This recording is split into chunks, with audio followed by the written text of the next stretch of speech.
fantasy baseball fanatics? How you doing? Welcome to the Fantasy Baseball MDs podcast. Today is Wednesday, December 28th, 2022. This is our 56th episode.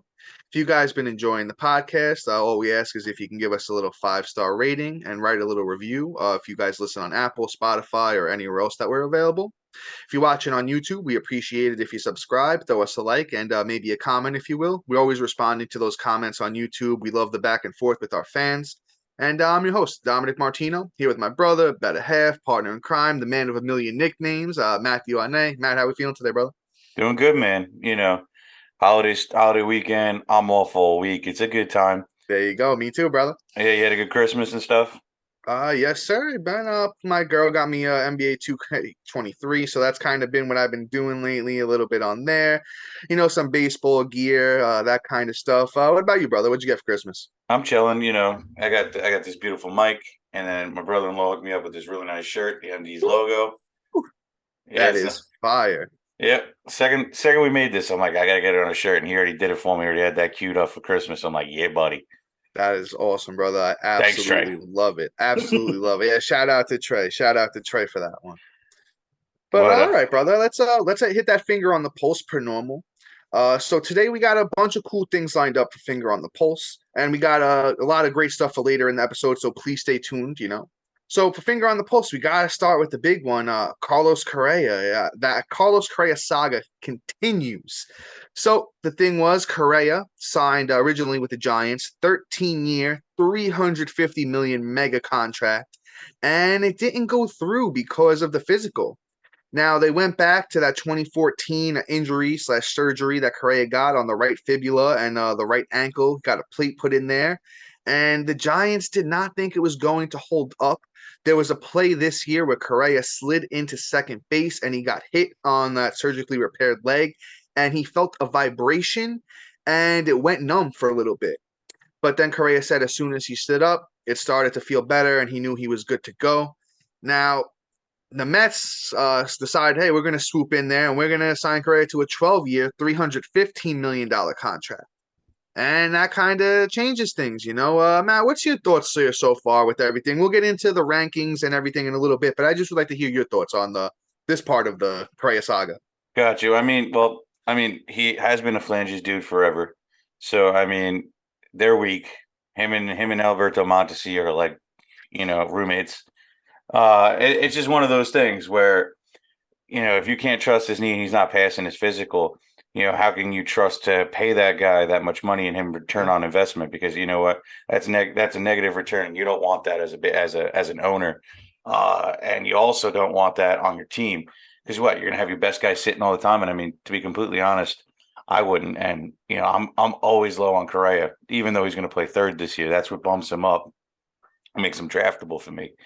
But other than that, it's not a good situation. I don't think the Mets sign him either. I think he's going to end up somewhere else on a middling club, and he's going to have to prove that he could stay healthy and that the physical is wrong. But or he's going to have to accept a shorter term deal. So he's getting like a 12-year deal. So maybe he goes and gets like a 5-year deal or a 4-year deal or a 2-year deal. We'll see what happens. But my man is definitely not getting a long ticket for that much money. So. Yeah, man, I think you hit the nail on the head with that one.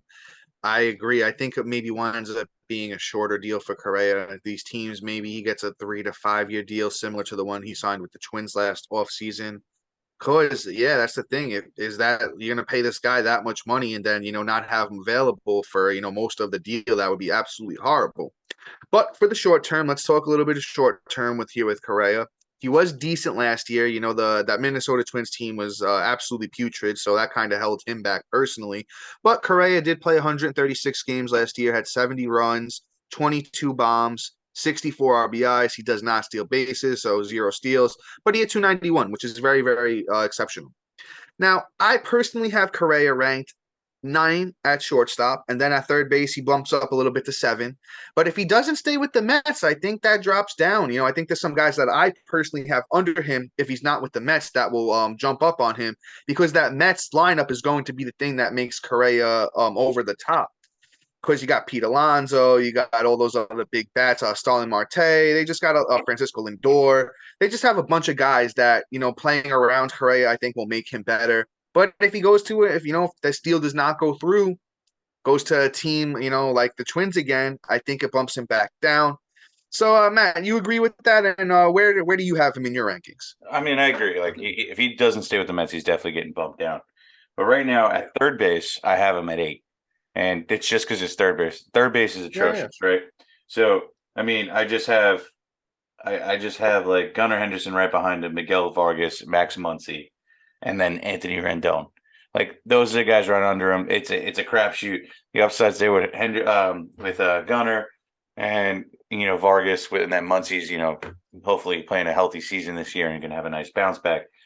So, but other than that, I mean, Carlos Correa could hit you 40 bombs in your third base slot, and that's really nice.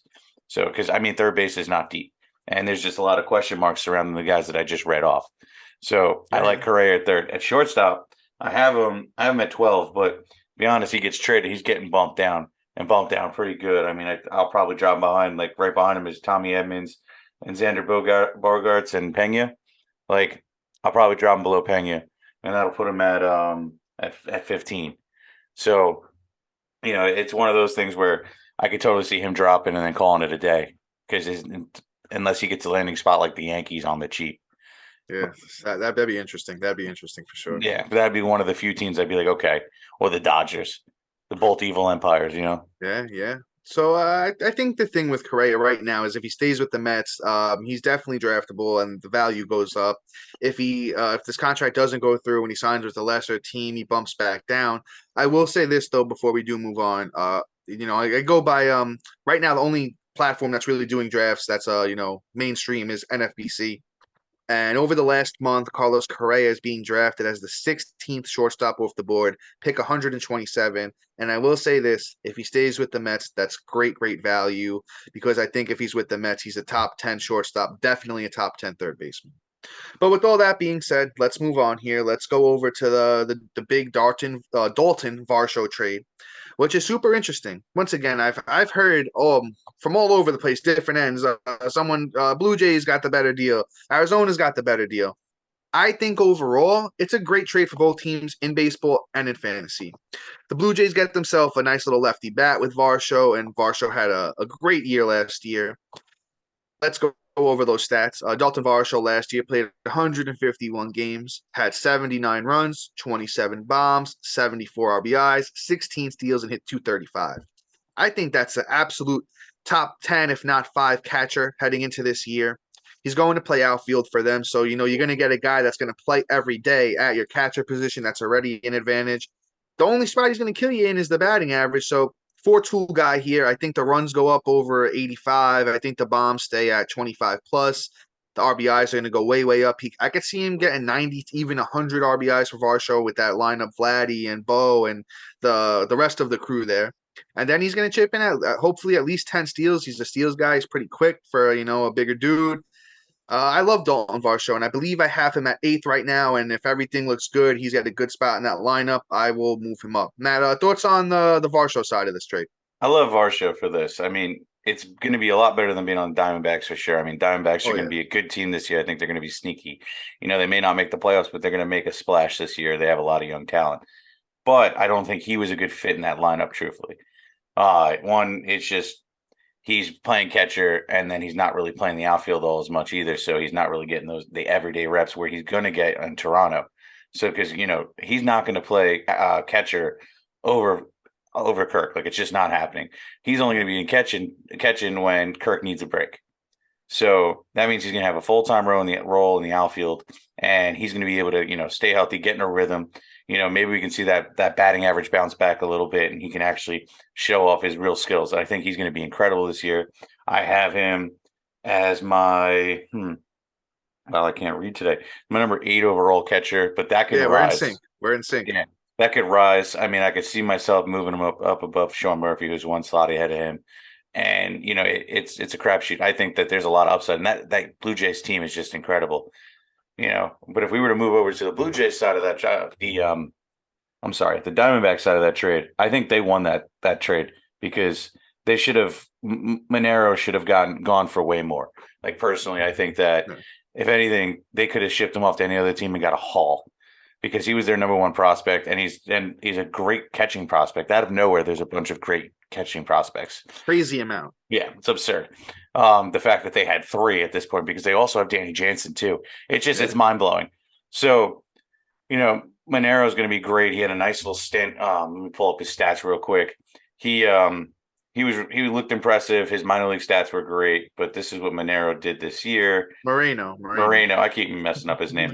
It's Sorry. Everybody's just going to have to get used to it. The more you listen, the more you realize I'm completely illiterate. Uh, but I mean, at 69 at bats, he hit 319, which is really nice. He had 10 runs, a bomb, and and a rib and 7 ribbies. That's really nice for his first time. Didn't get shaken by the bigs, which is something that's a good sign for this year, especially coming out in the bigs. And what's nice is I would usually say, hey, new team, new city, and you may have a down year, but he's a prospect that first time up, so he really was probably bouncing around anyway and didn't even have an apartment yet in Toronto. So, he's probably going to be okay because he's got to readjust anyway. And if he's able to deal with the pressure, now he's going to be a full-time starter. And Diamondbacks, kid's going to be great. I really like him. I actually have him ranked at 12, catcher 12, which is a fair one, right below MJ Melendez. But I could always be swayed to move him down. I just love Melendez a little bit more.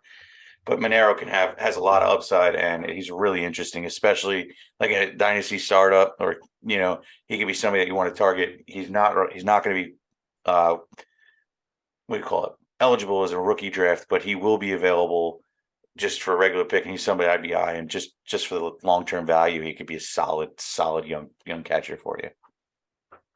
Yeah, man, that's solid analysis there on Mr. Gabriel Moreno. I think the thing you need to keep an eye on is if they're actually going to roll with him out the gate, because I'm hearing a lot of different things. I don't know if he's going to be out there opening day. He should be by every means. He's a lot better than Carson Kelly, who the Diamondbacks are throwing out there at the moment. So I do have Moreno ranked 14. Matt and I are very, very close on that one. It's just a matter of keeping your eye open, and we'll keep you updated here at the MDs if he's going to be out there for opening day come draft season. But as of right now, I'm hearing a lot of mixed things. Matt read you off the kid stats. He wasn't shaken in the big leagues. In the minor leagues, his whole career, he's hit over almost 300 every year. There was a year he hit 280. And then as a 17-year-old, I'm going to throw that one out the window. He had 248, but that was only 32 games. Every other year, guy's been over 280. Most of those years over 300 for Moreno. If he gets that nod opening day, guys, he's going to be a sneaky, sneaky pick in drafts. He's most likely going to will his way in. Yeah, I think so too. But once again, just the Lourdes Gurriel was also traded to the Arizona Diamondbacks in that trade. It just makes his value go down because he's not going to be on that good team anymore. And I don't know, maybe he bounces back, but I'm not too high on him. But we'll keep it moving. We'll keep it moving here, guys. Last little segment, little part of the finger on the pulse segment is going. We're going to talk about Trevor Bauer, guys. He's back. We're not going to really get into too much of what happened with him or what he did, because we're not really that kind of podcast. But we do want to talk about Trevor Bauer's fantasy value. So Trevor Bauer was originally suspended 324 games. Now it's down to 194 games, and he's immediately reinstated. I believe the difference of games he's going to salary is going to be taken away from him. So the thing is that the Dodgers have until January 6th to make a decision on him. And, he's in the last year of that 3-year, $102 million contract. See, so it looks like the thing is, whether or not the club sever ties with him, they will be on the hook for $22.5 million next year. So I believe that's why the Dodgers are weighing their options at the moment. Now, they could trade him. They straight out cut him, which I don't think they're going to do because, once again, they're on the hook for $22.5 million either way. So you could see him back in that Dodgers uniform. Now, I like Trevor Bauer. I'm not going to get too bullish on him. Matt and I have had some discussions off air that made me, change my original opinion on Bauer. I was jumping at the bit. Bauer's going super, super late right now in drafts. It will bump up if he stays with the Dodgers. I will say this. I just want to throw out Trevor Bauer's stats from 2020 and 2021 combined. Once again, if Baseball Reference ever wants to work with me, we know that that website is a pain in the butt. Okay, so let's just go for the individual stats again because it's not going to work right this second, but it will work like a minute from now.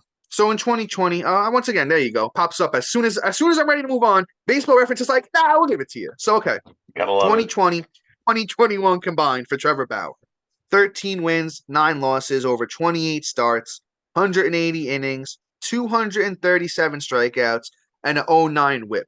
So for 2020, 2021, Trevor Bauer was absolutely brilliant, ace-like, if not very, very ace-like. But the thing is, and once again, I'm going to give Matt a little credit for this. He's talking me into the guy hasn't pitched, since 2021. You don't know what you're really going to get. Guy's a tinkerer, so he may be having, I'm going to work on this, I'm going to work on that, and then he comes out and guys are just rocking him for home runs.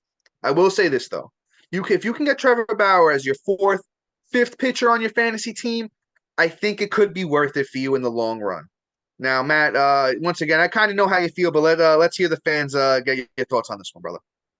Yeah, man. I mean, Trevor Bauer is just 2 years removed from baseball, essentially, and we can look at the other creep in NFL who was pretty much 2 years removed from football, and just isn't playing well. You know, Not saying he won't again, but it's one of those things where they're going to shake off the rust. And like Dom said, he's a tinkerer, so you don't know what he's changing in the offseason or if he worked out at all in the offseason. So, Yeah, you you know, don't know with this guy. You never know. so I wouldn't be like running to go get this guy. But I mean, like Dom said, fourth, fifth pitcher, 50, 60s round pitcher. Yeah, I'm yeah. okay. I'm okay with that. But I'm not picking him as my two like I was 2 years ago before he did all that creepy stuff, Mr. Hansy. But, Yeah, right. you know, I'm just it's just one of those things where you can't trust him. But if he returns to form, he could be a really nice, value and can really return on that investment.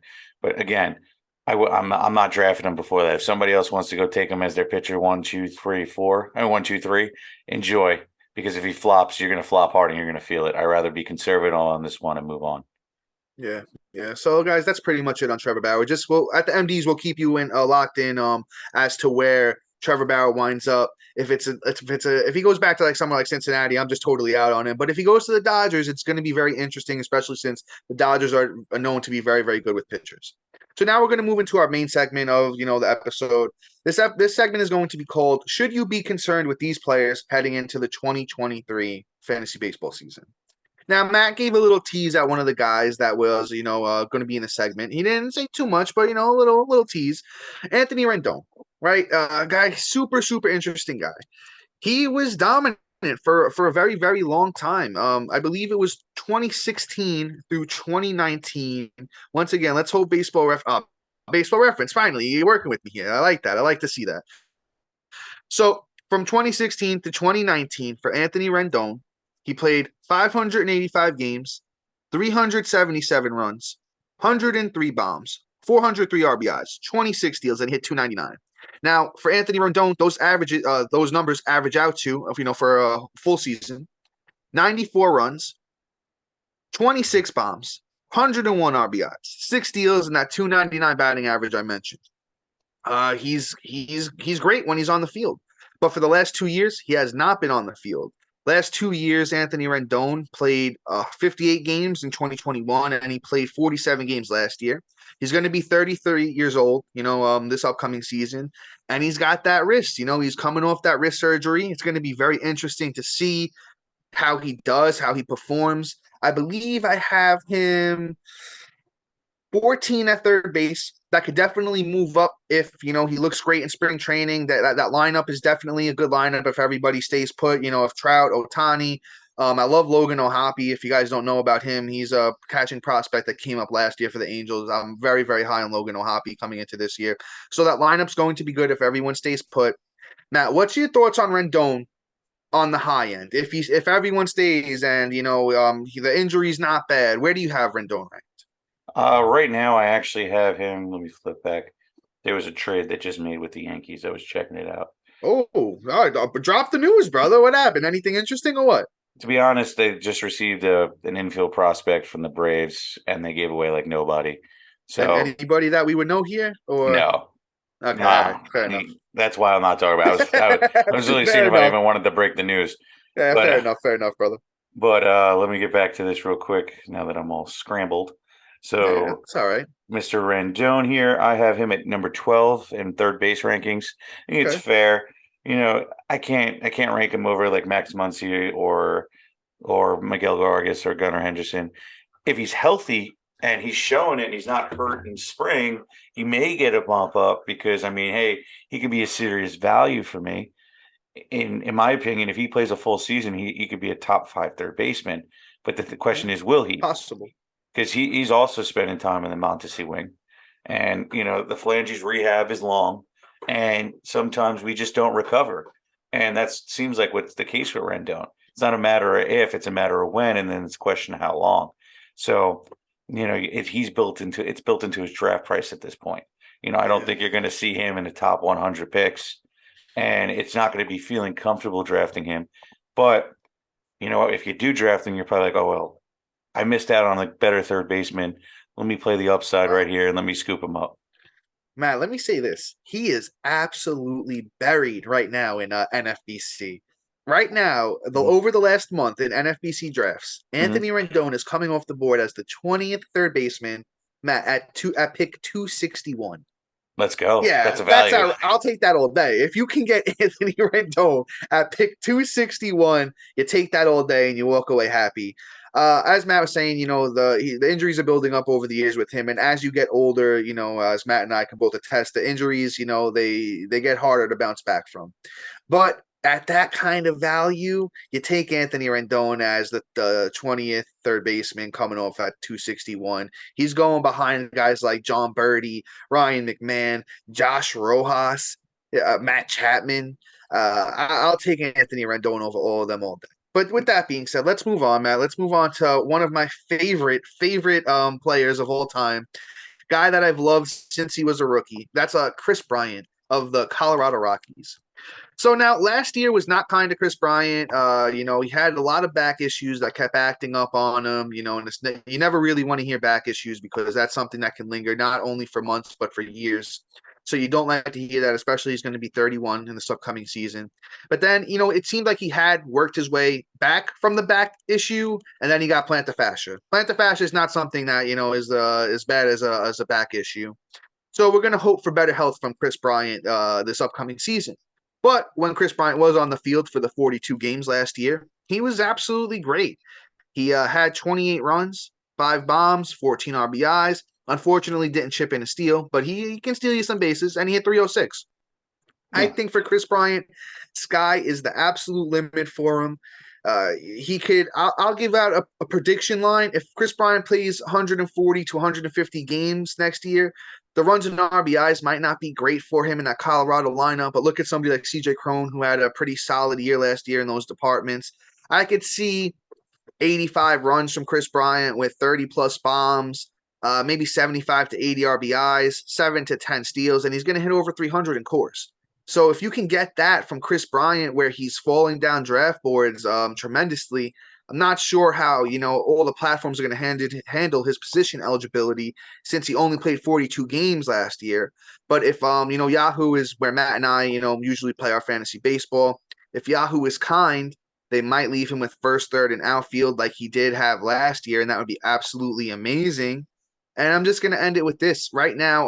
NFBC ADP on Chris Bryant, number 32 outfielder, pick 136. I'm taking that all day long. I have him ranked in my top 20 outfielders. I got him in my top 10 third baseman. And I'm not sure if I left him in my first base rankings. I did, and I have him as a top 10 first baseman, guys. Chris Bryant is an absolute steal right now in fantasy drafts, guys. So I would go out there and take him all day. Yeah, I mean, I don't see him playing third base. I don't that getting the third base eligibility or first. Actually, only have him ranked as an outfielder. But if we Fair get enough. word that he's going to be there, I'll add him. But I don't see it happening because he did play 40 games, and I don't even think he caught the eligibility mark. So it is what it is. But in terms of RBIs, though, like you said, you don't think it's going to be there. But I mean, the lineup actually isn't horrendous. Like Yeah, there's McMahon, there's Crone, there's Blackman, there's Rogers. So there's people that can get on base that yeah, can yeah, go in yeah. front of him and get him them ribbies. Driving a home's another question, so the runs may be lower, but the bomb skis are going to help you get that boost because I mean, if he's healthy, he plays a full season. you're probably looking at like 45, 50, and he might even have a wonderful season of 60 home runs. But that's a bold prediction. But Yeah, a little bold. but the guy's got power. I mean, I swear to God, he might as well be like the Arnold Schwarzenegger of baseball because he can just hit the ball, and then you add Colorado to the factor. eh, he's gonna crush that ball, and it's gonna look like it's going to the next down over. So Chris Bryant is my number 15th overall outfielder right now. I think that he's an absolute Yeah, yeah, steal. There's nothing more you could really say about him outside of the fact that you know the back injury concerns me, and even though he worked his way back, it's something that could linger. Like look at Clayton Kershaw yeah. and how that kind of like acts up, and then it's a question of how long and how many times. So let's see what happens with that.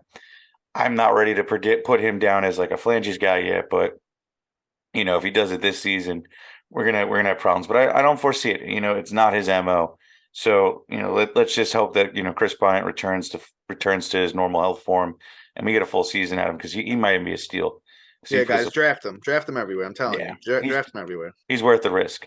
But let's move on to somebody that I kind of fell on last year, and I was rightfully so in this Mr. Jack Flaherty.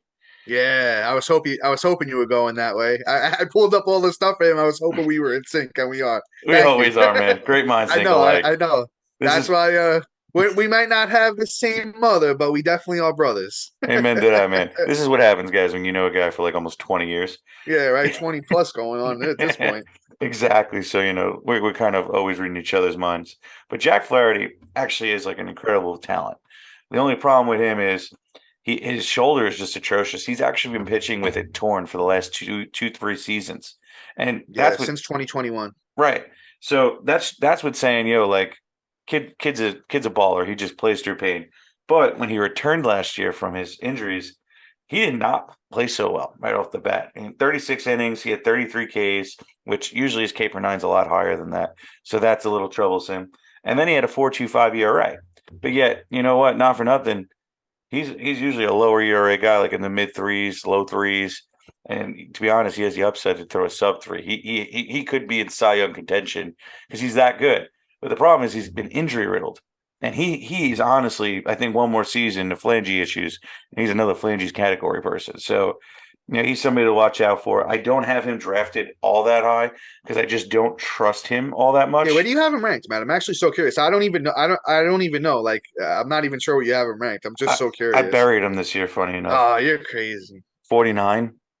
No, that's not bad. It's not atrocious, but like at Yeah, the it's not same bad. time, going in the last season, I had him Yeah, before he got hurt. I had him going in as like a top 15 pitcher. Literally, yeah, he's dropped 30 spots for me. yeah, yeah, So yeah, that's true. like it's saying something because I really do love the talent, but I am scared by how he returned. And one thing you would say is that a guy's coming back off like he's a little rusty. The Ks will be there, and the ERA would be high, but the Ks aren't even at a K per nine; it's below. So that kind of scares me. Did he lose? Did he lose something? Also, too, are they ever going to get the shoulder repaired? Because all they did was injections last year. So could he miss a good chunk of the season Yeah. again? So I'm very concerned. What do you got for him? Okay, so I have him ranked 40th, and so we're not too far apart. 9 spots isn't crazy at that range. In the once you get down there, guys, and we're gonna have like maybe 2 full episodes dedicated this year to starting pitcher ranks because Matt and I our starting pitcher ranks go so deep. I know I'm at over 120 already. I know Yeah, Matt's up there probably around 100 plus as well. let's see. So we're gonna do some cool stuff here. So 9 spots at starting pitcher once you get past like 40 113. is yeah, exactly. So, our starting pitcher ranks go deep, guys. So stay tuned for those episodes. But Jack Flaherty specifically, right? Now, Matt was saying, he came back from that shoulder injury and he didn't look great. That man, and you're 100% right. But his final 2 full starts of the season, they looked pretty good. They weren't great, but they were good. So on September 22nd against the San Diego Padres, which is no slouch of a team, Flaherty went 6 innings, struck out 9, he walked 4, which isn't great, but he only gave up 5 hits, so the whip was a little high there. And then he went out on September 30th against the Pirates. Once again, Jack Flaherty here. 6 innings, 6 Ks, 1 earned run, 2 walks, 4 hits. So that's a clean whip right there. And I think he was starting to find his way back. But, as Matt said, that shoulder's just been so bad for the last 2 years that literally Flaherty can go out there on opening day and knock on wood because we don't want this for him. We're huge Jack Flaherty fans here. He can go out on opening day and that can be it for him. And you don't see him the rest of the year, God forbid. But the thing is, when Jack Flaherty's good, he's great. So Jack Flaherty from 2018 to 2021, these are his stats: 32 wins, 22 losses, 85 starts, 3.21 ERA, 466 innings, 547 strikeouts, and a 104 whip. So once again, he could be a great number two pitcher. He even has the upside to be an ace. He's only going to be 27 years old. So he's somebody, once you get, past pitcher 35, you get to that 40 range, maybe you're number four pitcher in a 10-man league, in the 12-man league. I don't know if I'd want to take him as my third, but I could see it happening if everyone, starts bang, bang, bang, bang on the pitchers, and all those pitchers start to fly off the board, and you want some upside. If you're a little bit ballsy and you want to go that route, I won't be mad at you. He moves down a couple of spots for me, but I kind of like him at that range. Once again, Jack Flaherty here, just a super, super interesting pitcher. But Matt, let's move on to our last guy here. Somebody that you personally were a little bit high on last year, and I know I knocked you a little bit for it. But that's Lance Lynn of the Chicago White Sox. Matt, you want to take the lead on this one, brother? Yeah, I'll share my shame. So we had our big fantasy draft, and I picked Lance Lynn like my first pick. It was also keeper league, so not like first pick. Keeper league, keeper league, Yeah. keeper league. Yeah, So we do. I think we do 8 keepers in that league. yeah. So it was one of those things, and I'm like, all right. And I wasn't super high on him this season before, and I was like, I came around, and I pick him, and guess what? The day of the draft, 2 hours after my pick, blows his ACL out, misses half the season. So yeah, that was wonderful. But Lance Lynn also, when he came back, wasn't hot. Like it was ugly at first, but then he kind of like was getting back into form, but wasn't fully Lance Lynn, which kind of scares me. Just because you know what, a guy like that, he's older too. Dom, how old is he? Like 34, 35? He's up there, right? Uh, I have it up. He is going to be 36 this upcoming year. So yeah, he's old. So man, I'm not too far, and I'm calling him old. God help me. Oh, but it's one of those things. But he did finish not so horrendous. So like the K per nine was there. He had pitched 121 innings. He had 124 Ks, and he did finish a sub 4 ERA with a 3.99, which is encouraging. So maybe he bounces back, but I'm not like drafting him how I was drafting him last year. I have him lower. I have him as my pitcher 40. So that's like your fourth, third pitcher, depending on what the size of your league is. And he could be a nice little boost to the 3. I can't trust him as a 2. Definitely not a 1. I don't think he has the 1 upside anymore. So it's one of those things where just take him, and if he hits, he hits. He could be a great value. And you know what? If somebody else wants to draft him as their 2, let them take that landmine, and you just sit back and be like, I'm not taking those kind of risks. Yeah, God, I'm so torn about Lance Lynn coming into this year because, as Matt said, the injury, and then he came back and he didn't do great. But over his last 12 starts, he was actually really good. So Lance Lynn last year, over his last 12 starts, pitched 74 innings, 75 Ks, 2.43 ERA, and it was a little bit under 1 WHIP, I believe it was like a 0.99 WHIP. So he was great down the stretch, when he was healthy. But here's my comp, right? I want to comp him to Charlie Morton. They're both a little bit older, and Charlie Morton, he had a great age 37 season, but his 38 last year, he didn't do so good. And in 2020, as a 36-year-old, Charlie Morton wasn't good that year either. Obviously they're different, the different men. But once you get older, unless you're Nolan Ryan or Verlander or Kershaw, you really don't see these pitchers doing, that great. So I have Lance Lynn ranked 42nd, right behind Jack Flaherty, by the way. And it's just so tough. I don't know if I'd actually go out there and take him as my 4, But once again, I could see it happening. I could see myself going out there and taking Lance Lynn as my 4. I prefer him as my 5, but it's just going to be so interesting. It's just going to be so interesting what happens with Lance Lynn next year. I'm still not decided. Once we get to our starting pitcher, ranking episode, and we have a little bit more information out there, I might have a more definitive position here on Lance Lynn. But right now, it's just I'm so torn. I can see myself moving him down 10 spots. I could see me moving him up 5 spots. It's just I don't know what else to say besides I don't really know with Lance Lynn. Very tough. Very tough to make a call on him here. So Matt, anything else you want to chime in before we wrap this up? Nope. I think that's it, man. All right, fair enough. All right, guys. So we'll be back sooner than later. After the new year, I think in January, we're going to start trying to ramp things up to maybe at least once a week, Matt, maybe twice a week if things look good for the schedule. I don't know what your schedule's looking like. We'll talk about that off air. But Yeah. yeah, so we'll figure that out for you guys. But stay tuned. The MD's got a lot stuff coming for you this year. But until next time, guys. See you. Peace.